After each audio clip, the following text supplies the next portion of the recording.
windmills in China. I just sent it to you. Trump comes out and says the only person winning of buying windmill is China. And he calls them stupid people who buy windmills. They make the components. Yeah, watch this here. Go ahead, Rob. Windmills all over Europe. There are windmills all over the place, and they are losers. One thing is that the more windmills a country has, the more money that country loses, and the worse that country is doing. China makes almost all of the windmills, and yet I haven't been able to find any wind farms in China. Did you ever think of that? It's a good way of looking at it. They're smart. China's very smart. They make them, they sell them for a fortune. They sell them to the stupid people that buy them, but they don't use them themselves. They put up a couple of big wind farms, but they don't use them. They just put them up to show people what they could look like. They don't spin. They don't do anything. They use a thing called coal, mostly. But China goes with the coal. They go with oil and gas. They're starting to look at nuclear windmills all over Europe. Pause it right there. James, where are you at with this?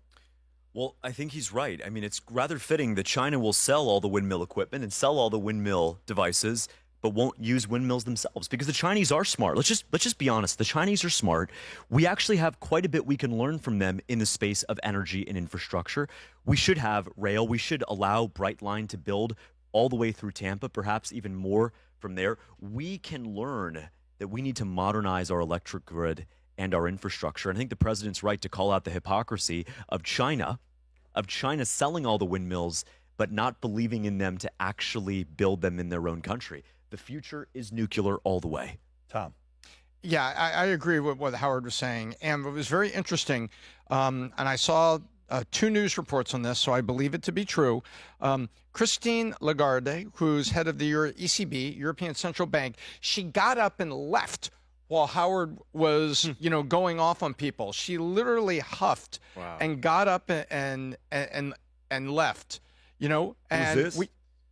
Christine Lagarde, she's head of the European Central Bank, and she's the evil twin of Ursula von der Leyen, who's the head of all economics for the EU.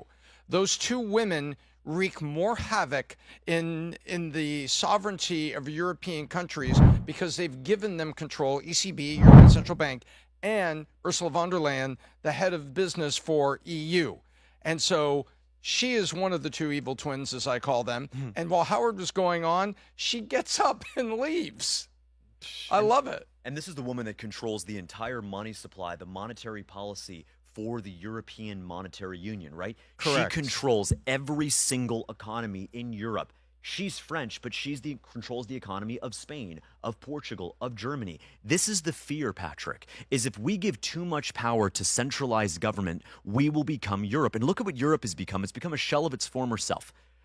Millions of migrants, no sovereignty, no borders, no control over their own money supply, over their own currency. We cannot let that happen here, and President Trump will not let that happen here. When she walks out, you know what I think, Pat? Well, I guess Howard's right. That's right. Validating. The right people are upset. Yeah, when the right people walk out that you were trying to upset. By the way, a bunch of reporters were following her, asking her questions about different things that she did. Same guys every year. That she was asked about $400 million, 400 million pounds of taxpayer money, squandering negligence. Anyways, a bunch of different things. We'll see. We'll see what happened with this. But I like Howard Lutnick's boldness right there in front of them. And obviously Trump, the only way he knows how to go about his business is the way he's been doing it for many years. And he opened it up by saying, look what we've done. We've won here, we've won here, we've won here. Call that Europe. I don't like the fact that you're losing. You're not looking good. You're not recognizable. Go ahead, Rob. Places in Europe are not Give me the even last clip I played. recognizable, frankly, anymore. They're not recognizable. And we can argue about it, but there's no argument. Friends come back from different places. I don't want to insult anybody and say I don't recognize it. And that's not in a positive way. That's in a very negative way. And I love Europe, and I want to see Europe go good. But it's not heading in the right direction. In recent, certain